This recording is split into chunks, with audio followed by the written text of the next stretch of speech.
Former Bangladesh Prime Minister Sheikh Hasina has given an exclusive interview to News18.com in which she has underscored India's indispensable role in ensuring that her country, Bangladesh, does not slip into a Pakistan-style hybrid regime. She spoke exclusively to CNN News 18's Manoj Gupta. Hasina described India as Bangladesh's steadfast friend and a key partner in preserving democratic stability. She also urged India to back ordinary Bangladeshis in their desire to choose their own government.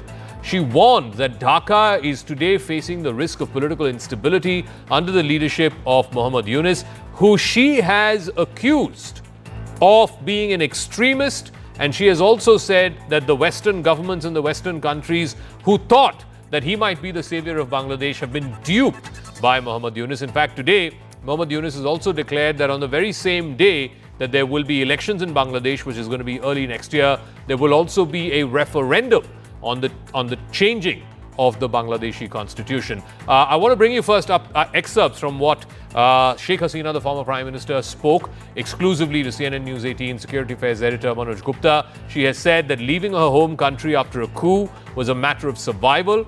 She said it was made clear to her that staying in Dhaka would not just have put her life in danger, but also the lives of those around her.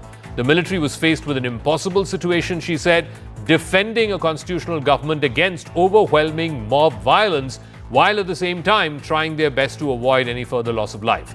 Speaking about the role of Muhammad Yunus, Sheikh Hasina said it was only after the events of August 5th that she started to discern what was a premeditated nature of the coup that ousted her. The speed with which Yunus seized power, the immediate immunity granted to the perpetrators of violence, and the dissolution of the judicial inquiry are all acts that indicate a preconceived strategy. She says that Yunus, it seems according to her, had been preparing to seize power, or those who had installed him were preparing to seize power in Bangladesh through him. She also asserted it's no secret that Yunus was popular in California saloons, owing to his former work as an economist. But he's also symbolic of a democratic regime change, nor does he command any broad support in Bangladesh. He's an unelected figure who's now seeking to bar from the election that is a party, the Awami League, which was instrumental in the founding of modern-day Bangladesh and which even today is supported by millions of Bangladeshis and was elected 9 times in the past, including the last time the Bangladeshis went to elections. Sheikh Hasina also added that if Westerners think that Yunus is a friendly face, they are being fooled. In fact, he's being used as a frontman by the extremists in his administration.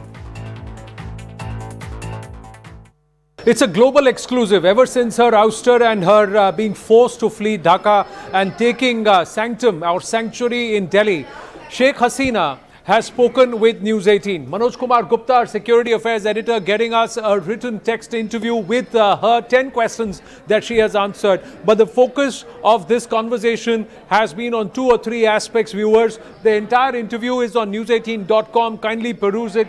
That's the headline. Awami League's voice must be heard again. Why does she say that? Because currently the Awami League stands banned in Bangladesh. How can there be free and fair elections without the single largest party that has been in power for the longest time in Bangladesh not being allowed to participate in the democratic process? That's the big question. Only free, fair and inclusive elections can restore constitutional rule is what Sheikh Hasina said. But more importantly, in these 10 questions, what stands out is the first answer that she has given, where she said the moment upon becoming interim advisor, Muhammad Yunus cancelled the judicial inquiry and the proceedings against the instigators of the mass riots and mayhem that was seen on the streets of Bangladesh. It was evident that he is in bed with the radicals. She has said that Muhammad Yunus is a benign front for the Hizb ut-Tahrir, a proscribed organization both in Bangladesh and internationally. She's also gone ahead and said that she does not blame any foreign government or power because of what happened, but she does believe that there were those who thought that Muhammad Yunus will do justice in Bangladesh to what they thought would be bringing a certain sense of order. But they also realized that the economist in him is not the same as the politician in him, and the veil and the mask is coming off.